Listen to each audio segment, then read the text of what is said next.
ಬಂಧುಗಳೇ, ಈ ಸಂದರ್ಭದಲ್ಲಿ ಒಂದು ಪುಸ್ತಕವನ್ನ ಹೊರತರಲಾಗಿದೆ. I would request the Honorable Prime Minister Shri Narendra Modi ji and the former Prime Minister Shri H.D. Devegowda ji to launch the book Saundarya Lahari and Shiva Mahimna Stotram. It's a book which has been brought out and it will be released by the Honorable PM and the ex-Prime Minister.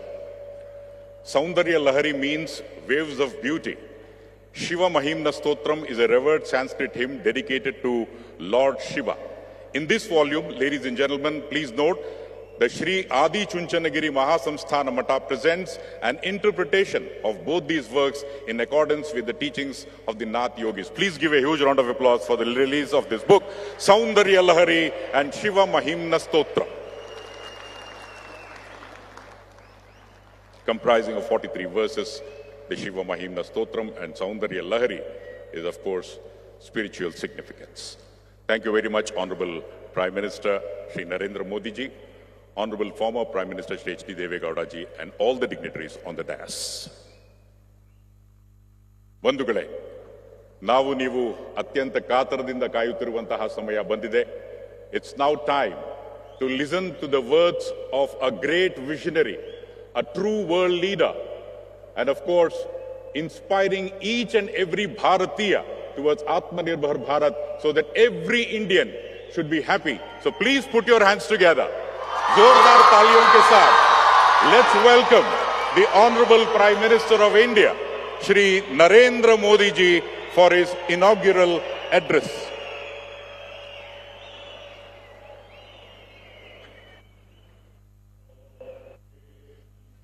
By the Honorable Prime Minister has attracted the entire world. The entire world is now looking towards India, thanks to the Honorable Prime Minister Shri Narendra Modi ji for the tremendous amount of leadership what he has shown. ಅವರ ನಾಯಕತ್ವದಲ್ಲಿ ಭಾರತ ಅಭಿವೃದ್ಧಿ ದೇಶದತ್ತ ಮುನ್ನುಗ್ಗಿ ಸಾಗುತ್ತಿದೆ. ಬಂಧುಗಳೇ, ಸ್ವಾಗತಿಸಿ ಸನ್ಮಾನ್ಯ Shri Narendra Modi G ಅವರು.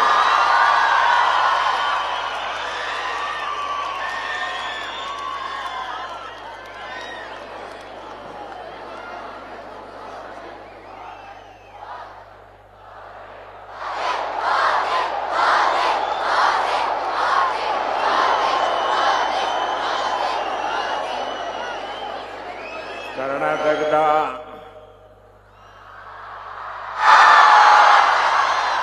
ಎಲ್ಲ ಸಹೋದರ ಸಹೋದರಿಯರಿಗೆ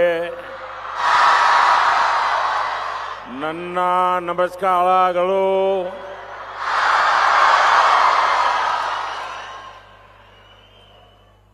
परम पूज्य जगद्गुरु श्री श्री श्री डॉक्टर निर्मलानंद नाथ महास्वामी जी, पूर्व प्रधानमंत्री आदरणीय H.D. देवगौड़ा जी,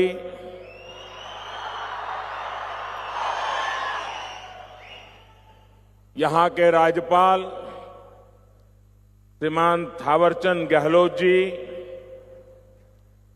परम पूज्य जगतगुरु स्वामी परमात्मानंद जी सरस्वती जी, केंद्र में मेरे सहयोगी H.D. कुमारस्वामी, शोभा करंदलाजे जी, कर्नाटका के नेता प्रतिपक्ष आर अशोका जी, राज्य के मंत्री एन चेलुवराय स्वामी जी, सभी पूज्य संत, अन्य सभी महानुभाव और विशाल संख्या में पधारे हुए सभी भाइयों और बहनों, साथियों, आज मेरा मन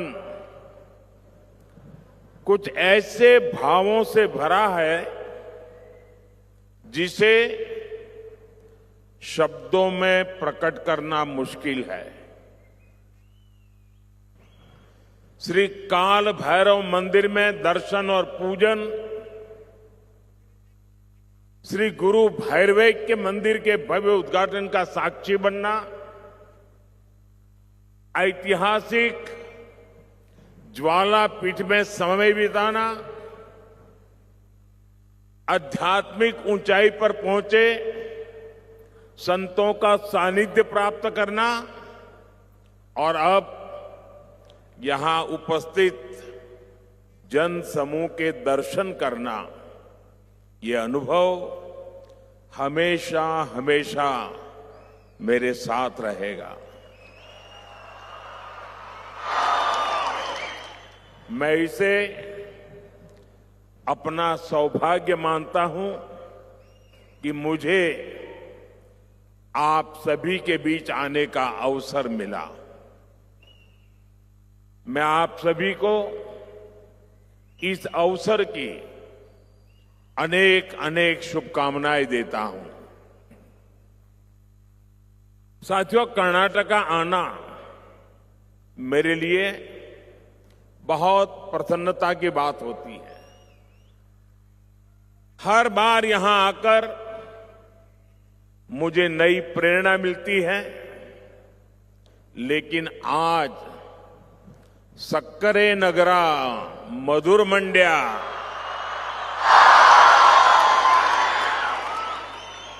जिले का ये दौरा कई वजह से महत्वपूर्ण है।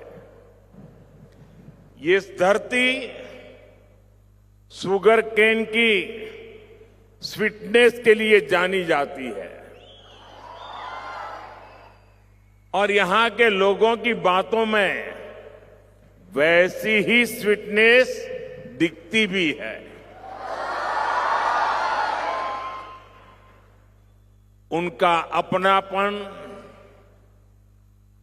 उनका स्वागत करने का भाव दिल को छू जाता है।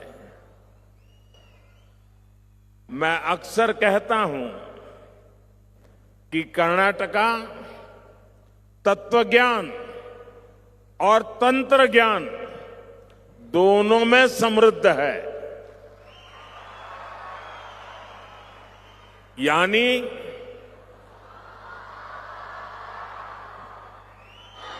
दर्शन की गहराई और टेक्नोलॉजी की शक्ति दोनों यहां मौजूद है। श्री आदि चुनचनगिरी महासंस्थान मठ जैसे आध्यात्मिक केंद्र इस महान भूमि की महान देन है। ये संस्था तत्वज्ञान, आध्यात्मिकता और नैतिक मूल्यों के माध्यम से समाज को दिशा देती है। साथियों, भारत हजारों वर्षों से चलती आ रही एक जीवंत सभ्यता है। दुनिया में बहुत कम ऐसे उदाहरण मिलते हैं जहां परंपराएं इतनी लंबी अवधि तक निरंतर बनती रहती है। जब हम श्री आदि चुनचनगिरी महासंस्थान मठ को देखते हैं तो हमें इस निरंतरता का साक्षात रूप दिखाई देता है। इस पवित्र मठ का इतिहास लगभग 2000 वर्षों का है। इसकी गुरु परंपरा, इसका आध्यात्मिक दर्शन और इसकी सेवा की परंपरा ने पीढ़ियों तक इस भूमि को समृद्ध किया है। इसी परंपरा में जगत गुरु श्री श्री श्री डॉक्टर बाल गंगाधर नाथ महास्वामी जी जैसे महान संत हुए, जिन्होंने इस विरासत को नई ऊंचाई दी। आज जगत गुरु श्री श्री श्री डॉक्टर निर्मलानंदनाथ महास्वामी जी उसी धारा को नई ऊर्जा और गति और समर्पण के साथ सबको साथ लेकर के आगे बढ़ा रहे हैं। साथियों, हमारे समाज में समय समय पर ऐसे महान व्यक्तित्व आते रहे हैं जो केवल आध्यात्मिक मार्गदर्शन तक सीमित नहीं रहे, वे लोगों के बीच रहे। उन्होंने लोगों के सुख दुख को समझा, उनके संघर्ष को महसूस किया और समाज को दुख से, पीड़ा से, कठिनाई से बाहर निकालने का रास्ता दिखाया। जगत गुरु श्री श्री श्री डॉक्टर बाल गंगाधर नाथ महास्वामी जी भी ऐसी ही दिव्य विभूति थे। वो शरीर से हमारे साथ अभी नहीं है, लेकिन वे यहां मौजूद है। उन्होंने लोगों के जीवन को बेहतर बनाने के लिए कई स्तरों पर कार्य किया। उनमें गहरी आध्यात्मिक शक्ति थी, लेकिन उनका जीवन केवल साधना तक सीमित नहीं था। गांव की पृष्ठभूमि से आने के कारण वे ग्रामीण युवाओं की आकांक्षाओं को समझते थे, सामान्य मानवीय की चुनौतियों को समझते थे। इसलिए उनके लिए भक्ति का अर्थ समाज से दूर जाना नहीं, बल्कि समाज के लिए आगे बढ़कर जिम्मेदारी उठाना था। साथियों, महास्वामी जी ने एजुकेशन के क्षेत्र में सैकड़ों संस्थान स्थापित किए, जहां प्राइमरी लेवल से लेकर मेडिकल और इंजीनियरिंग जैसे प्रोफेशनल कोर्स तक की शिक्षा दी जा रही है। इसका लाभ सबसे ज्यादा गरीब और ग्रामीण परिवारों से आने वाले बच्चों को मिला है। हेल्थ के क्षेत्र में भी उनका विजन उतना ही ट्रांसफॉर्मेटिव था। उन्होंने ऐसे हेल्थ केयर इंस्टीट्यूशंस बनाए जहां आज भी सेवा भाव से काम हो रहा है। उनका मानना था कि क्वालिटी हेल्थ केयर कुछ लोगों का विशेष अधिकार नहीं होना चाहिए, बल्कि हर नागरिक तक पहुंचनी चाहिए। साथियों, आज हमारी सरकार भी इसी विजन के साथ काम कर रही है। आयुष्मान भारत योजना के तहत करोड़ों गरीबों का अस्पताल में मुफ्त इलाज किया गया है। हमने इस योजना को 70 वर्ष से अधिक उम्र के सभी वरिष्ठ नागरिकों तक भी बढ़ाया है, ताकि उन्हें गरिमा के साथ बेहतर स्वास्थ्य सुविधा मिल सके। साथियों, आज इस श्री गुरु भैरवैक्य मंदिर में उपस्थित होना और जगत गुरु श्री श्री श्री डॉक्टर बाल गंगाधर नाथ महास्वामी जी का आशीर्वाद प्राप्त करना मेरे लिए सौभाग्य की बात है। हम सभी जानते हैं, महास्वामी जी करुणा की प्रतिमूर्ति थे। उनकी करुणा केवल मनुष्यों तक सीमित नहीं थी, वो सभी जीवों तक फैली हुई थी। पीकॉक्स की रक्षा के लिए उन्होंने जो सामाजिक आंदोलन खड़ा किया, वो इसका उदाहरण है। और आज मुझे स्मृति चिन्ह में भी पूज्य स्वामी जी ने पीकॉक ही दिया है। ये केवल पर्यावरण संरक्षण का काम नहीं है, ये हमारी सांस्कृतिक चेतना से भी जुड़ा हुआ है, क्योंकि पीकॉक हमारे देश का राष्ट्रीय पक्षी है और भगवान सुब्रमण्य का वाहन भी है। वैसे दिल्ली में आप सब देशवासियों की कृपा से भारत सरकार ने मुझे जो सरकारी निवास स्थान दिया है, वहां भी पीकॉक बहुत है। और कई से तो मेरी अच्छी दोस्ती भी हो गई है। मैं तो प्रत्यक्ष से देखता हूं कि पीकॉक कितना शांत और सुंदर पक्षी है। साथियों, आज जगतगुरु श्री श्री श्री डॉक्टर निर्मलानंद नाथ महास्वामी जी अपने गुरु की परंपरा को आगे बढ़ा रहे हैं। उनके दिखाए मार्ग पर चलकर लोगों के जीवन में सकारात्मक बदलाव ला रहे हैं।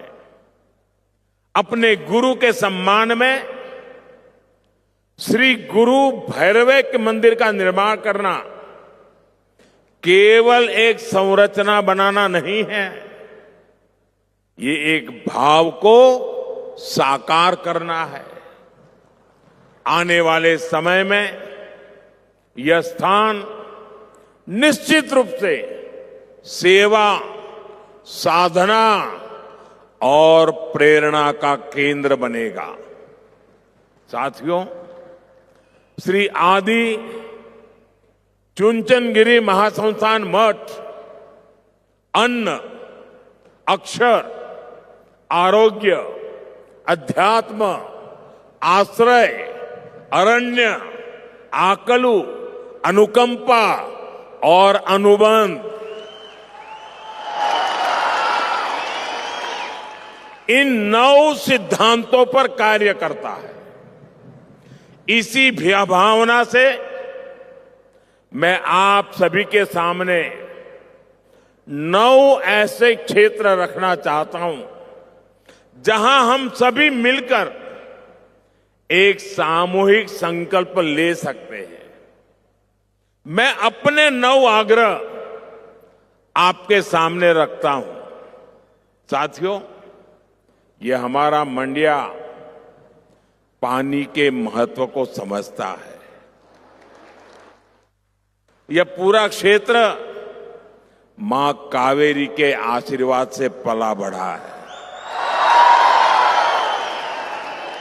और इसलिए मेरा पहला आग्रह है कि हम सभी पानी बचाने और पानी के बेहतर प्रबंध का संकल्प लें। मेरा दूसरा आग्रह पेड़ और प्रकृति से जुड़ा है। एक पेड़ मां के नाम अभियान के तहत करोड़ों लोगों ने अपनी माताओं के नाम पर पेड़ लगाए हैं। हम भी अपनी मां के सम्मान में पेड़ जरूर लगाएं और धरती माता की रक्षा का संकल्प लें। मेरा तीसरा आग्रह स्वच्छता को लेकर है। धार्मिक स्थल हो, सार्वजनिक स्थान हो, गांव हो या शहर, हर जगह स्वच्छता बनाए रखना ये हम सबकी सामूहिक जिम्मेदारी है, ये हमारा कर्तव्य है। मेरा चौथा आग्रह स्वदेशी और आत्मनिर्भरता से जुड़ा है। हम भारतीय उत्पादों को अपनाएं, भारतीय मैन्युफैक्चरर्स और उद्योगों को मजबूत करें, वोकल फॉर लोकल के मंत्र को लेकर के जिए। मेरा पांचवा आग्रह देश की सुंदरता को देखने से जुड़ा है। हम अपने देश को जानें, हम देश के अलग अलग कोने में घूमें, डोमेस्टिक टूरिज्म को बढ़ावा दें। साथियों, मंड्या मेहनती किसानों की भूमि है। मेरा छठा आग्रह किसानों से है कि वे केमिकल मुक्त, केमिकल फ्री प्राकृतिक खेती की ओर बढ़ें। मेरा सातवां आग्रह स्वस्थ खानपान से जुड़ा है। अभी हमारे बीच आदरणीय श्री देवेगौड़ा जी मौजूद है। वे रागी मुद्दे को लोकप्रिय बनाने के लिए जाने जाते हैं। ये पूरा क्षेत्र रागी के महत्व को समझता है। युवा पीढ़ी भी मिलेट्स को अपने भोजन में शामिल करें। हमारे देश में ओबेसिटी, मोटापा एक बड़ी चुनौती बन रही है। इससे निपटने के लिए भोजन में तेल की मात्रा 10% कम करने का भी प्रयास करें। मेरा आठवां आग्रह योग, खेल और फिटनेस से जुड़ा है। हम सभी को इन्हें अपने जीवन का हिस्सा बनाना चाहिए। मेरा नौवां आग्रह सेवा भावना से जुड़ा है, जिसे आप लोग अपने कार्यों से लगातार सिद्ध कर रहे हैं। साथियों, जरूरतमंद की सेवा समाज को मजबूत बनाती है। इससे आपके जीवन में एक बड़ा उद्देश्य जुड़ता है। यदि हम सभी इन 9 आग्रहों पर ईमानदारी और संकल्प के साथ आगे बढ़े तो हम विकसित कर्नाटका और विकसित भारत की दिशा में तेजी से आगे बढ़ सकते हैं। मैं एक बार फिर आप सभी को इस अवसर की बहुत बहुत शुभकामनाएं देता हूं। मैं जगत गुरु श्री श्री श्री डॉक्टर निर्मलानंदनाथ महास्वामी जी और श्री आदि चुनचनगिरी महासंस्थान मठ का हृदय से आभार व्यक्त करता हूं कि मुझे इस पावन अवसर पर, इस पवित्र भूमि में, इस तपोभूमि में आपने आमंत्रित किया। कुछ पल आपके साथ बिताने का अवसर मिला। मैं हृदय से आप सबका धन्यवाद करता हूं। आप सबका धन्यवाद करता हूं। बहुत बहुत शुभकामनाएं। धन्यवाद।